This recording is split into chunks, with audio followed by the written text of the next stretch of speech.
Please subscribe the net TV. క్షణం క్షణం మీ ముందు సమాచారం.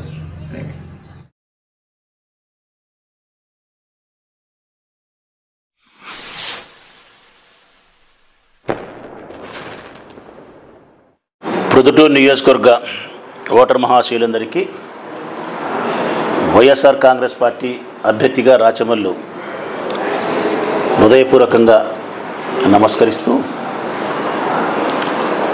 మే 13వ తారీఖున అంటే రేపు నెల 13వ తారీఖున జరగబోయే ఎన్నికల్లో ఈ నియోజకవర్గ ఓటర్ మహాశయులని మీరందరూ తీర్పునివ్వబోతూ ఉన్నారు. ఆ తీర్పు ఈ నియోజకవర్గానికి మేలు చేసే విధంగా ఉండాలని చెప్పి నా అభ్యర్థన. ఈ నియోజకవర్గం అభివృద్ధి పదంలోకి పోయే విధంగా, ఈ నియోజకవర్గంలోని ప్రజలు సంతోషంగా ఉండడానికి, అభివృద్ధి చెందుతూ ఉండడానికి, పేదరిక నిర్మూలనకు ఉపయోగపడే విధంగా ఉండడానికే మీ ఓటు ఉపయోగపడాలనేదే నా ఉద్దేశం. ధర్మం వైపే నిలబడండి, న్యాయంగా ఆలోచించండి, మీ భవిష్యత్తుకు మంచి బాట వేసే రాజకీయ పార్టీనే ఎన్నుకోండి. మీకు అండగా నిలబడి, అందుబాటులో ఉండి, ఏ సమస్యకైనా నేనుండాను అంటూ మీకు అందుబాటులో ఉండే నాయకుడినే మీరు ఎన్నుకోండి. మీకు అందుబాటులో లేకుండా అవసరానికి మాత్రమే వచ్చి, ఎన్నికల సందర్భంలో మాత్రమే మీకు కనిపించి, ఎన్నికల్లో ఓడిన తర్వాతనో గెలిచిన తర్వాతనో కనిపించకుండా తెరమరుగయ్యే నాయకులను పొరపాటును కూడా ఎన్నుకోవద్దని చెప్పి అభ్యర్థిస్తూ ఉన్నా. అబద్ధాలు చెప్పే రాజకీయ పార్టీలను మీ ఆలోచనలోకి కూడా రానివద్దు. ఏ రాజకీయ పార్టీ అయినా కానీ ఒక వాగ్దానం చేస్తే ఆ వాగ్దానానికి కట్టుబడి ఉండాలి. ప్రజలకు ఒక మాట ఇస్తే ఆ మాట నెరవేర్చుకునే విధంగా ఉండే రాజకీయ పార్టీకి మీరు ఓటేయండి. ప్రజా సంక్షేమం కోసం, నియోజకవర్గ అభివృద్ధి కోసం ఏ రాజకీయ పార్టీ పనిచేస్తుందో, ఏ నాయకుడు మీకు అనుకూలంగా పనిచేస్తాడో ఆ నాయకుడిని మీరు ఎన్నుకోవాల్సిన బాధ్యత ఉంది. గతానికి ఇప్పటికీ చాలా మార్పు జరిగింది. ఓటర్లైనా మీలో కూడా ఎంతో చైతన్యవంతులైనారు. మీరు ఇప్పుడు అందరూ చదువుకోగలిగినారు, అందరూ పేపర్ చదవగలుగుతూ ఉన్నారు, ఎలక్ట్రానిక్ మీడియా అందరూ చూస్తూ ఉన్నారు. ప్రపంచంలో జరిగే అన్ని విషయాలను మీరు అర్థం చేసుకోగలిగినటువంటి తెలివైన వాళ్ళు. ఏది మంచో, ఏది చెడో, ఎవరికి ఓటేస్తే ఈ ప్రొద్దుటూరుకు మేలు జరుగుతుంది అన్నది మీకు బాగా తెలుసు. అందుకే మిమ్మల్ని అందరినీ నా ముకులిత హస్తాలతో మనస్ఫూర్తిగా అభ్యర్థిస్తూ ఉన్నా. వైఎస్ఆర్ కాంగ్రెస్ పార్టీ జెండా ఈ నియోజకవర్గానికి మేలు చేసి ఉంటే, జగన్మోహన్ రెడ్డి గారు ప్రభుత్వాన్ని స్థాపించిన తర్వాత ఈ ప్రొద్దుటూరు నియోజకవర్గంలోని పేదరిక నిర్మూలనకు ఉపయోగపడి ఉంటే, దాదాపుగా 85% పేద మధ్యతరగతి వర్గాలకు ఆర్థికంగా భరోసాని ఇచ్చి ఉంటే, మేము బడుగు బలహీన వర్గాలకు సంబంధించి, అంటే పేదరికంలో ఉండే పిల్లలకు సంబంధించి ఉన్నతమైనటువంటి నాణ్యత కలిగిన విద్యను, పోషక విలువలతో కూడిన ఆహారాన్ని, సంపూర్ణ ఆరోగ్యాన్ని పిల్లలకు అందించినటువంటి వైఎస్ఆర్ కాంగ్రెస్ పార్టీకి ఓటేయమని నేను అభ్యర్థిస్తూ ఉన్నా. ఒక్కసారి మీరు వెనక్కి తిరిగి చూడండి ప్రొద్దుటూరు ప్రజలారా. స్కూళ్ళ విషయంలోనే జగన్మోహన్ రెడ్డి రాకముందు, జగన్మోహన్ రెడ్డి ప్రభుత్వంలోకి వచ్చిన తర్వాత, జగన్మోహన్ రెడ్డి రాకముందు ఈ రాష్ట్రంలో కానీ మన ఊర్లో కానీ ప్రతి స్కూలు, ప్రతి పాఠశాల పశువుల పాకలాగానే ఉన్నది. ప్రతి పాఠశాల కనీసమైన మౌలిక వసతులు లేకుండా, పడిపోయేదానికి సిద్ధంగా ఉండే బిల్డింగులతో, తాగడానికి నీళ్ళ వసతి కూడా లేకుండా, అమ్మాయిలు బాత్రూమ్ పోవడానికి కూడా సౌకర్యం లేకుండా, కింద కూర్చొని చీకటి గదుల్లో కూర్చొని చదువుకునే పరిస్థితి. ఈరోజు జగన్మోహన్ రెడ్డి గారు అధికారంలోకి వచ్చిన తర్వాత నాడు నేడు ఒకే ఒక ప్రోగ్రాం నాడు నేడు, ఈ ఒక్క ప్రోగ్రాం ద్వారా రాష్ట్రంలో ఉండే పాఠశాలల యొక్క రూపురేఖలే మార్చేసినాడు. నాడు నేడు మన బడి. మన ప్రొద్దుటూరు నియోజకవర్గంలో కూడా ప్రభుత్వానికి సంబంధించిన పాఠశాలలకు 56 కోట్ల రూపాయలతో మౌలికమైన వసతులు దాదాపుగా ఫేజ్ 1, ఫేజ్ 2 దాదాపుగా అన్ని స్కూళ్ళ యొక్క రూపురేఖలు మార్చి ఈరోజు కార్పొరేట్ స్థాయికి మించిన స్కూళ్ళలాగా తయారు చేసినాడు. ఇంగ్లీష్ మీడియాన్ని ప్రవేశపెట్టినాడు, మంచి భోజనాన్ని ఏర్పాటు చేసినాడు, పుస్తకాలు ఇచ్చినాడు, బట్టలు ఇచ్చినాడు, కంటి పరీక్షలు చేయించినాడు, అవసరం అనుకుంటే సర్జరీ చేయించినాడు. ఇవన్నీ కాకుండా అక్షరాస్యతను పెంచడానికి మన పిల్లలను పేదరికం వలన పనికి పంపకుండా బడికి పంపకుండా పనికి పంపుతున్నాం. అట్లా పంపొద్దు. పేదవాని కడుపున పుట్టినవాడు పేదవానిగా మిగిలిపోకూడదు. ఉన్నత శిఖరాలను అధిరోహించాలా. గొప్ప ప్రభుత్వ ఉద్యోగస్తులు కావాలంటే కనుక వాళ్ళు చదువుకోవాలంటే పనికి అమ్మ పంపకూడదు. పనికి అమ్మ పంపకూడదు అంటే పేదరికానికి జగన్ ఉపయోగపడాలి ప్రభుత్వం. అందుకే అమ్మఒడి అనే పథకాన్ని ప్రవేశపెట్టి నీ కొడుకును బడికి పంపమ్మ, పనికి పంపొద్దు. పనికి పంపితే వచ్చే లెక్క నా పాలనలో నా ప్రభుత్వం ఇస్తుంది అని చెప్పి 15,000 రూపాయలు అమ్మ అకౌంట్కే అమ్మఒడి ద్వారా ఇస్తున్నాం. అందుకే ఈరోజు అక్షరాస్యత పూర్తిగా పెరిగిపోయింది. ప్రభుత్వ పాఠశాలలన్నీ కార్పొరేట్ స్కూళ్ళ కంటే బాగైంది. ఖచ్చితంగా జగన్మోహన్ రెడ్డి గారి పరిపాలన ఇంకొక 10 సంవత్సరాలు ఇట్నే జరిగితే ఈ భారతదేశంలోనే ఆంధ్రప్రదేశ్ అనే రాష్ట్రం విద్య విషయంలో అగ్రగామిలో నిలబడుతుంది. కేరళ రాష్ట్రాన్ని మించి ఉన్నతమైనటువంటి శిఖరాన్ని అధిరోహిస్తుంది ఆంధ్రప్రదేశ్ రాష్ట్రం విద్యా విధానంలో. ఆరోగ్యశ్రీ కార్డు 5 లక్షలు ఉండేది 25 లక్షల రూపాయలు చేయగలిగినాడు. 3,555 జబ్బులు చేయగలిగినాడు. 252 కార్పొరేట్ హాస్పిటల్లో వసతి కల్పించగలిగినాడు. మన కుటుంబ సభ్యుడు ఒక్కడు కూడా అనారోగ్యంతో డబ్బు లేకుండా మరణించే స్థితి లేకుండా ఆరోగ్యశ్రీ 25 లక్షల కార్డు సంవత్సరానికి ఒక్కసారి ఉపయోగపడుతుందంటే అది జగన్మోహన్ రెడ్డి గారి ప్రభుత్వం వచ్చిన తర్వాతనే. ఇట్లా ఎన్ని విషయాల్లో అయినా కానీ జగనన్న ప్రభుత్వం రాకముందు ఎలాగుంది, జగన్మోహన్ రెడ్డి గారి ప్రభుత్వం వచ్చిన తర్వాత ఈ రాష్ట్రమైనా ప్రొద్దుటూరైనా ఏ విధంగా ఉందనేది ఒక్కసారి గమనించమని ప్రొద్దుటూరు నియోజకవర్గ ప్రజలను నేను అభ్యర్థిస్తూ ఉన్నా. పొదుపు సంఘాల మహిళలను కూడా ఇదే చంద్రబాబు నాయుడు డాక్రా సంఘాల రుణాలను మాఫీ చేస్తానని చెప్పి 14-19లో మాట ఇచ్చి మాట తప్పినాడు.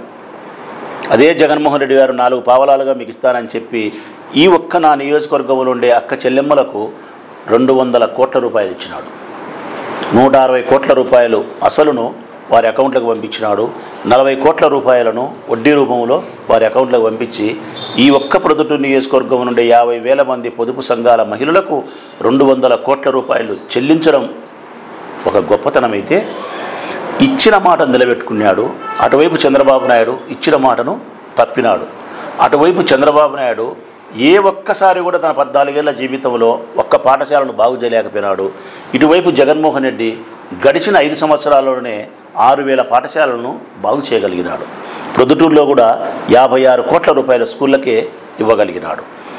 పొదుపు సంఘాల రుణాలైనా, ఆరోగ్యశ్రీ కార్డు ద్వారా ప్రజల ఆరోగ్యమైనా, లేకుంటే నాడు నేడు మన బడి ద్వారా పిల్లల విద్యా విధానంలో మార్పులైనా, అమ్మఒడి ద్వారా అక్షరాస్యతను పెంచడమైనా, రైతు భరోసా కేంద్రాల ద్వారా గ్రామీణ ప్రాంతాల వ్యవసాయ అభివృద్ధికి ఉపయోగపడమైనా, ఇట్లా ఎన్నో సంక్షేమ పథకాల ద్వారా పేదరిక నిర్మూలనకు ఉపయోగపడిన ప్రభుత్వం జగనన్న ప్రభుత్వం. రెండవది, జగన్మోహన్ రెడ్డి గారి ప్రభుత్వం వచ్చిన తర్వాతనే ఈ ప్రొద్దుటూరు నియోజకవర్గం అభివృద్ధికి దగ్గరైందన్న మాట సత్యం ప్రజలారా. ఇది బాగా మిమ్మల్ని నేను వినయపూర్వకంగా విజ్ఞప్తి చేస్తానా, బాగా ఆలోచించండి. జగనన్న ప్రభుత్వం రాకముందు మీ రాచమల్లు అనే వ్యక్తి 2019లో అధికార పార్టీ ఎమ్మెల్యే కాక మునుపు వరదరాజిరెడ్డి గారి నేతృత్వంలో చంద్రబాబు నాయుడు గారి కాలంలో ఈ నియోజకవర్గము రాగిన 50 పైసా అభివృద్ధి చెందలే.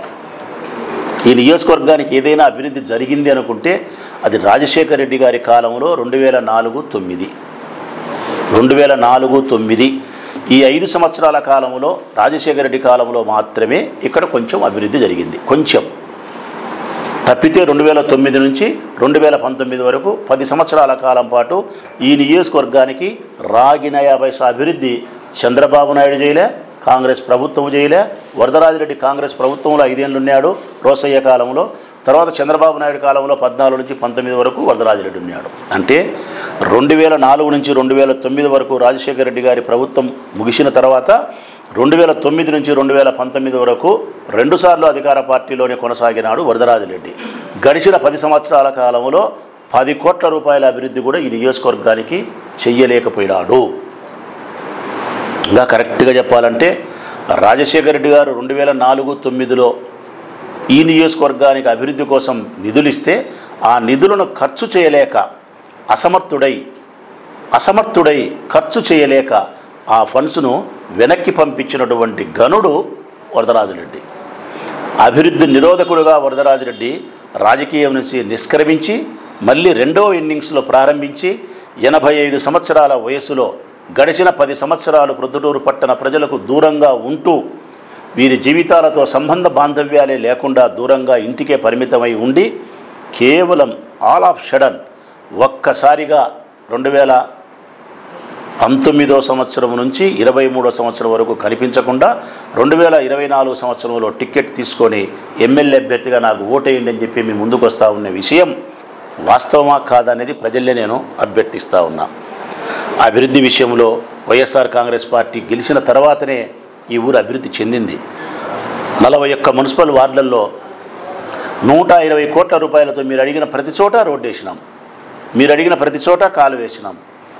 15 సంవత్సరాలుగా త్రాగునీటికి ఇబ్బందులు పడతా మీరు ఉంటే జగనన్న గెలిచిన తర్వాతనే మీ బిడ్డ రాచమల్లు ఎమ్మెల్యే అయిన తర్వాతనే 150 కోట్ల రూపాయలతో అమృత్ పథకం ద్వారా శ్రీశైలం నుంచి గండికోటకు, గండికోట నుంచి మైలవరానికి, మైలవరం నుంచి ప్రొద్దుటూరుకు మంచినీళ్ళను తెప్పించి సురక్షితమైన వాటర్ను మీకు అందించగలుగుతాను. పట్ట పగలు మీకు కావలసినంత సమయం, కావలసినంత నీరు మీకు అందించగలుగుతాను.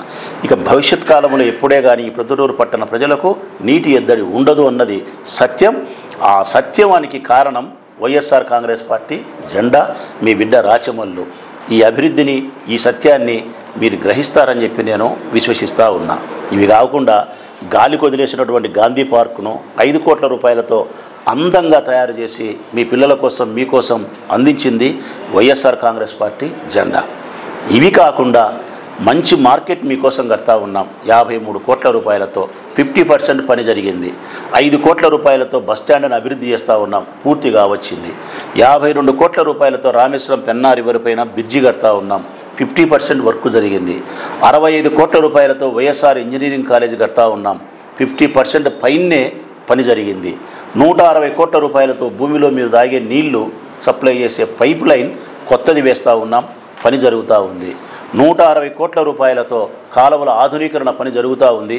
మరొక సంవత్సరం కాలానికి ఆ పని కూడా పూర్తి అవుతుంది. 24 కోట్ల రూపాయలతో గవర్నమెంట్ హాస్పిటల్కు నిధులు తెప్పించినాం. 24 కోట్ల రూపాయలతో ఎస్ఎన్ఆర్ గవర్నమెంట్ కాలేజీకి నిధులు తెప్పించినాం. గ్రామీణ ప్రాంతాలకు 200 నుంచి 300 కోట్ల రూపాయల అభివృద్ధి కార్యక్రమాలు చేయగలిగినాం.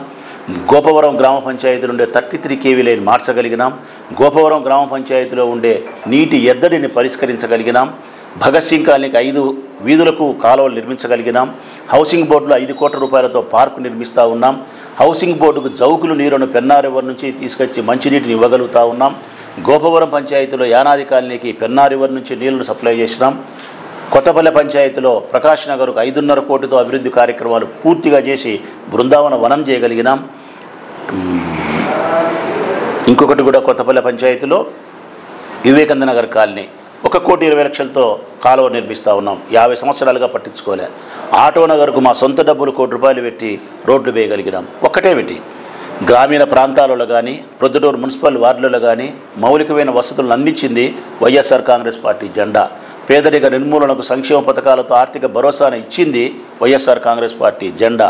ఎప్పటికీ మీకు అందుబాటులో ఉండేది వైఎస్ఆర్ కాంగ్రెస్ పార్టీ జెండా మోసే రాచమల్లు తమ్ముళ్ళు, చెల్లెళ్ళు. ఇది సత్యమైతే ఒకవైపు మాతో పోటీ చేసే వరదరాజిరెడ్డి గారు మీకు అందుబాటులో ఉన్నారా లేరా? 2019 నుంచి ఎక్కడికి పోయినారు? 2014 నుంచి ఆయన చేసిన అభివృద్ధి ఏంది? ఇవన్నీ కూడా మీరు గమనించాల్సిన అవసరం ఉంది. చంద్రబాబు నాయుడు యొక్క వ్యక్తిత్వాన్ని, ఇచ్చిన మాట తప్పే ఆయన నైజాన్ని, జగన్మోహన్ రెడ్డి గారి వ్యక్తిత్వాన్ని, ఇచ్చిన మాటకు కట్టుబడి ఉండే ఆయన నైజాన్ని, సంక్షేమ పథకాలను ప్రవేశపెట్టి పేదరిక నిర్మూలనకు అందించినటువంటి జగన్ ఒకవైపు, పేదవాళ్ళను ఓటర్లుగానే చూసి ఓటర్లుగానే మరణించేంత వరకు పరిపాలన చేసే చంద్రబాబు నాయుడు యొక్క పరిపాలన ఒకవైపు, రాచమల్లు ప్రజల కోసం మానవతా విలువలతో జీవించిన విధానాన్ని, వరదరాజిరెడ్డి జాలి కరుణ దయ లేకుండా జీవించిన రాజకీయ వ్యూహాలతో కుట్రలతో బ్రతికిన ఆయన వైనాన్ని స్పష్టంగా గమనించమని కోరుతా ఉన్నా. నేను చెప్పిన ప్రతి మాట సత్యమైతే, నేను చెప్పిన మాట నిజమే నేను మాట్లాడి ఉంటే మీరు ధర్మం వైపు నిలబడాలని చెప్పి, న్యాయం వైపు నిలబడాలని చెప్పి, మీకోసం శ్రమించిన వైఎస్ఆర్ కాంగ్రెస్ పార్టీ జెండాను, మీకోసమే జీవితాన్ని దారపోసినటువంటి రాచమల్లు యొక్క గౌరవాన్ని ఈ ఎన్నికల్లో కాపాడాలని చెప్పి ముకులిత హస్తాలతో మీకు ప్రార్థిస్తూ మనస్ఫూర్తిగా మిమ్మల్ని కోరుకుంటా ఉన్నా. ధర్మం వైపు నిలబడండి, న్యాయం వైపు నిలబడండి. మా వైపు న్యాయం ఉంటే మమ్మల్ని గెలిపించండి, మా వైపు న్యాయం లేకుంటే తిరస్కరించండి.